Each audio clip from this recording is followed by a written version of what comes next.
खैबर पख्तूनख्वा वो में ये ऐसी चस्के ले रहे हैं, मतलब जिन्होंने जो करना है ना, इन्होंने जो कमिटमेंट्स दिए उसी के ऊपर जा रहे हैं।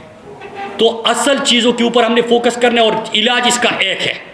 मलाकन डिवीज़न और स्वात में जिस तरह लाखों लोग निकले और उन्हें मिसाल दी कि भाई हम ये चीज़ें नहीं चाहते, हमारे सरों पे बात ना करो। फिर कहते कि ना उन्होंने स्वात वालों ने वेलकम किया था, स्वात वालों ने कभी किसी को वेलकम नहीं किया था, उस वक्त हम बच्चे थे। अब समझ आ गई है, अब समझ आ गई है, किसी ने वेलकम नहीं किया था। तो हमारे सरों पे ये गेम है, आप मत खेलो। पाकिस्तान को आगे बढ़ने दो, पख्तूनख्वा को आगे बढ़ने दो, हमारे कबाइली अजला को बढ़ने दो, वज़ीरिस्तान को जीने दो, बाजोड़ को जीने दो, कुरम को जीने दो, औरंगज़ेब को जीने दो, हमारे मोमन और खैबर को जीने दो, मलाकन को जीने दो, पाकिस्तान को जीने दो और पाकिस्तान को आगे बढ़ने दो। बार बार आपको कहा। और उससे पहले एक और चीज़ आप सुने, अक्टूबर भी बहुत अहम है इस रिजीम चेंज ऑपरेशन में, कि उसमें भी कुछ फैसले हुए थे और किसी के ताकतवर शख्स के कुछ दौरे भी हुए थे और उसमें भी कोई कमिटमेंट्स हुई थी। तो फिर जब इमरान खान की हुकूमत हटाई गई तो खान साहब ने पहले महीने में कहा कि यहाँ पे हालात इकनॉमिक भी आपके ख़राब हो सकते हैं और यहाँ पे अमन व अमान की भी। मई में पहली दफ़ा, और मैं मौजूदा सूरत की तरफ आके अब बात ख़त्म कर दूँगा, मई में इस तरह हुआ कि जब हमने देखा कि कुछ इनकी सरगर्मियाँ हो रही है तो पहली दफ़ा मैंने इसके ऊपर बात की तो सब ने मजाक उड़ाया कि यार अब तो हर चीज़ ठीक है, ये कहाँ से बात कर रहे हैं, ज़रूरत क्या है इसको बात करने की। तो फिर जून जुलाई में ये हुआ कि हमें कुछ सरगर्मियाँ नज़र आई और हमने 4-5 सवाल पूछे। सवाल इसलिए पूछे कि पाकिस्तान में कोई भी आप बात करो ना, मुल्क की मफाद की भी सीज़न चलता है कि कब किसके ऊपर गद्दारी के फतवे लगने हैं, किसके ऊपर बगावत के फतवे लगने हैं, एक सीज़न चल रहा होता है। तो एक सीज़न चल रहा था हमारा, तो लिहाजा मैंने सिर्फ सवाल पूछे। सवाल पहला ये पूछा कि ये बॉर्डर पे तो बाढ़ लगा है, तो जब बाढ़ लगा है तो वहाँ पे सिक्योरिटी किसकी जिम्मेदारी है, और अगर बाढ़ है जिस पे हमने अरबा रुपए लगाए हैं तो ये सरगर्मियाँ कहाँ से हो रही है, और क्या जुलाई में आपके इम्पोर्टेड हुकूमत का और किसी और का कोई विजिट हुआ है अफ़गानिस्तान में, अगर हुआ है तो क्या कमिटमेंट्स हुए हैं। मासूमाना 5-6 सवाल पूछे। उन सवाल का जवाब देने की बजाय मेरे ऊपर FIRs भी हुए, गद्दारी के फतवे भी लगे। सवाल एक से पूछता हूँ, दूसरे के हुलिये में बंदे भी सामने आ गए, दूसरे से सवाल पूछने लगा तो ये सामने आ गए। यहाँ तक कहा गया कि झूठ बोल रहे हैं। इंटीरियर मिनिस्टर ने टीवी पे आके, और मैं क्यों झूठ से शुरू किया था, इनके झूठ से, और इनके झूठ पे अब मैं ख़त्म करने जा रहा हूँ कि ये जंग जब झूठ पे हो, जब आपके तमाम मामला झूठ पे हो, जब गुलामी पे हो, जब आप किसी और के अलाकार बनते हो, जब डॉलरों के लिए आप काम करते हो, तो फिर आप इसको शिकस्त नहीं दे सकते।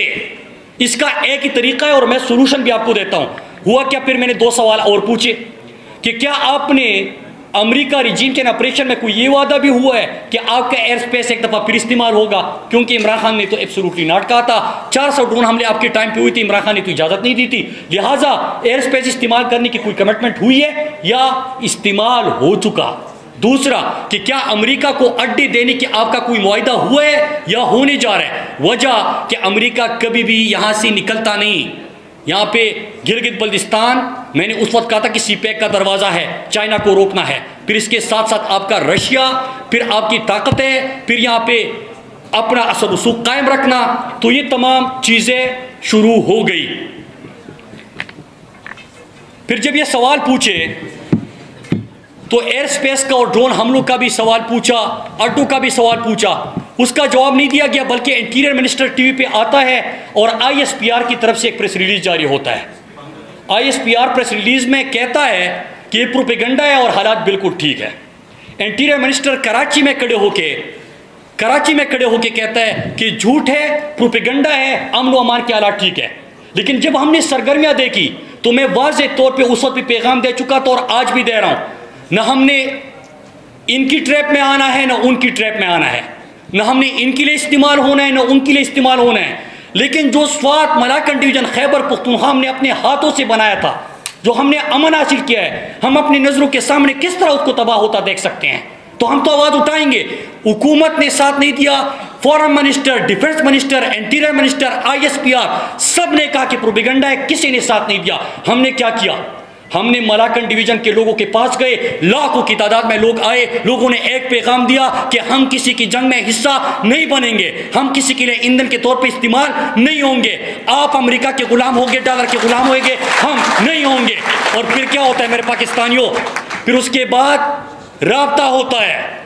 12 अगस्त को कहा जाता है कि 48 घंटे में ये वापस चले जाएंगे, चले जाते हैं, लेकिन सितंबर के पहले हफ्ते में फिर आ जाते हैं। तो क्या मैं सवाल नहीं पूछूंगा कि गए कैसे, आए कैसे? और फिर मीडिया से भी सवाल करता हूं, मैं मीडिया से भी सवाल करता हूं।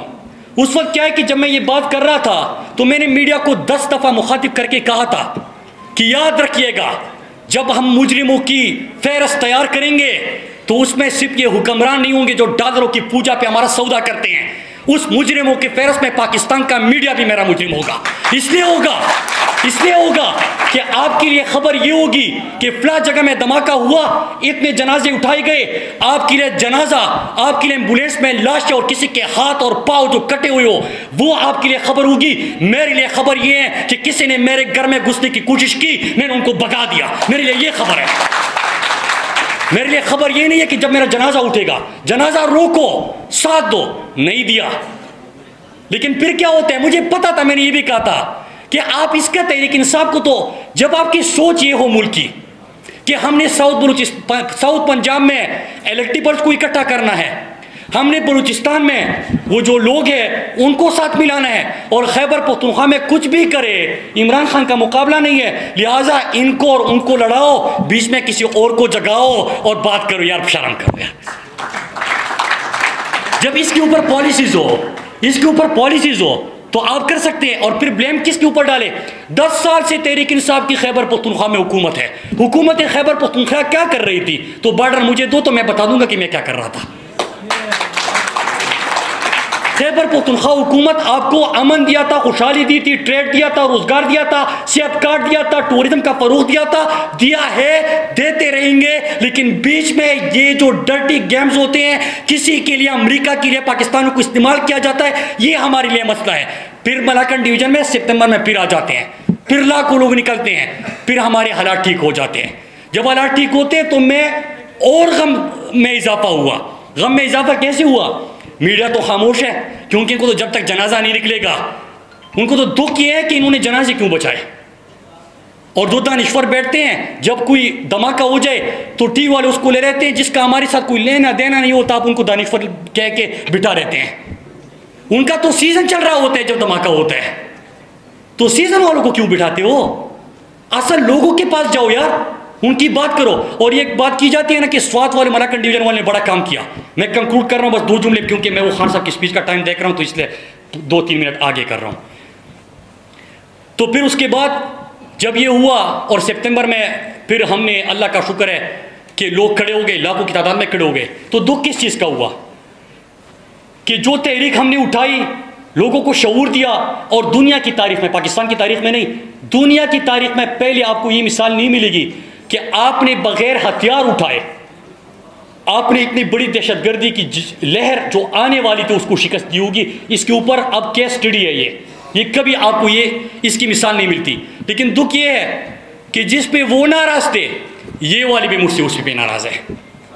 वो भाई, तो मैंने तो अमन बरकरार किया अपने लोगों के साथ खड़े होके, तो वो तो नाराज है, तो समझ आती है, तो आप भी क्यों नाराज हो यार?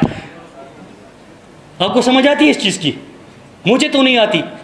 तो अब एक तरीका और है इसको रोकने का कि जिस तरह वजीरिस्तान वाले इस वक्त सड़कों पे हैं, बनू वाले सड़कों पे हैं, तो हम हर पाकिस्तानियों को कहते हैं कि आप भी निकलो, इनके साथ खड़े हो जाओ।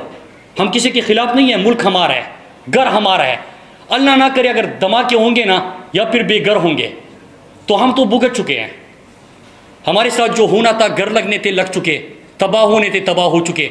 हमने तो हर से बात अमन दे के हम तो नहीं करने देंगे किसी को अपना अमन तबाह, चाहे किसी की जितनी भी बड़ी लड़ाई हो, जितनी भी रिजीम चेंज ऑपरेशन हो, जितनी भी डॉलरों के वादे हो, कुछ करो यार, गुलामी करनी है करो, अमेरिका के डॉलर की पूजा करनी है करो, उनके गुलाम बनना है बनो, लेकिन मेरी कीमत पे नहीं, मेरे लोगों की कीमत पे नहीं, ये हम नहीं करने देंगे। और फिर उसके साथ एक और आखिर चीज़, जो वज़ीरिस्तान बनू वाले खड़े हैं, मैं उनकी न सिर्फ हिमायत करता हूँ, बल्कि मैं 3 दिन से रोज़ाना की बुनियाद पे अपने कारकुनान को भी कहता हूँ कि पार्टी लाइन से हटकर नजरिए बाद में, अपने अपनी लीडर पसंद बाद में, अपने पसंद नापसंद बाद में, अमन होगा तो मेरा और आपका एक है, अल्लाह ना करे जनाजा उठेगा तो मेरा और आपका एक है, घर उजड़ेगा तो मेरा और आपका एक है, बेघर होंगे तो मेरा और आपका एक है। हमने इकट्ठे रहना है। ये जो 5, 10, 15, 20 लोग जो बंद कमरों में हमारे फैसले करके बाहर दुनिया से करते हैं, इन्होंने कुछ नुकसान इनका नहीं होना, लिहाजा इकट्ठे सबने खड़े होना है। और दूसरा, बस मैं अपनी बातें इस पर ख़त्म करते हुए ये कहता हूँ कि इस वक्त आप देखें कि वज़ीरिस्तान बाजौड़ से लेके बलूचिस्तान गवादर और फिर गिलगित बल्तिस्तान, फिर वही सवाल है कि रिजीम चेंज ऑपरेशन के बाद ऐसा क्या हुआ। अमेरिका से कुछ कमिटमेंट्स, अमेरिका की मर्जी पे हुकूमत में आना, अमेरिका को खुश करने के लिए इक़दामात करना, और जो इमरान खान ने अशरफ गनी के टाइम पे जो कि एंटी पाकिस्तान और प्रो इंडिया गवर्नमेंट थी उनको इंगेज किया था, तो आपका फर्जंद जरदारी इस वक्त अफगानिस्तान का विजिट क्यों नहीं होता? क्या वजह है? पूरी दुनिया में मार्को पोलो बना हुआ है, अफगानिस्तान आप क्यों इंगेज नहीं करते? बात क्यों नहीं करते? आप क्यों नहीं मिलते? जब आपकी अमन और तरक्की की मिसाल दी जाती तो, और स्वात मलाकन डिवीज़न सीएम साहब यहाँ पे बैठे, जितना इन्होंने वहाँ पे काम किया है, तो मुझे याद है इनकी खैबर पख्तूनख्वा में हुकूमत थी, वज़ीर आला तो ये अभी भी है, लेकिन जब हमारी वफाक में हुकूमत थी तो ये इदारे भी बुला के मुझे कहते थे कि जो स्वात सक्सेस स्टोरी है इसके ऊपर आप हमें ब्रीफ करें और बताएं कि किस तरह हम ये मॉडल रिफ्लेक्ट कर सके बलूचिस्तान में। और बलूचिस्तान में भी वो सिलसिला हमने शुरू किया। क्या वजह है कि आज बलूचिस्तान में दो जो मुख्तलिफ है, एक बलोच वाले हैं और दूसरे जो उस साइड वाले हैं, वो दोनों भी आपके खिलाफ इकट्ठे होकर ऑपरेशन क्यों कर रहे हैं? आज पाकिस्तान की हिमायत करने वाली अफगानिस्तान की हुकूमत के खिलाफ आपकी तरफ से बयानात क्यों आते हैं, इंगेजमेंट क्यों नहीं है? आज अपने लोग जो आपसे सवाल करते हैं, आवाज़ उठाते हैं, उनको आप इंगेज क्यों नहीं करते, आवाज़ क्यों नहीं उठाते? जब आपको निशानदेही की जाती है तो आप टीवी पे आके ये क्यों कहते हैं कि प्रोपेगेंडा है, झूठ है? जो बंदा, मतलब सिंपल है ना, जंग रोकना, अमन बरकरार रखना ज़रूरी है कि जब एक दफ़ा ख़राब हो जाए और मारना ज़रूरी है, तो नुकसान क्यों करते हो?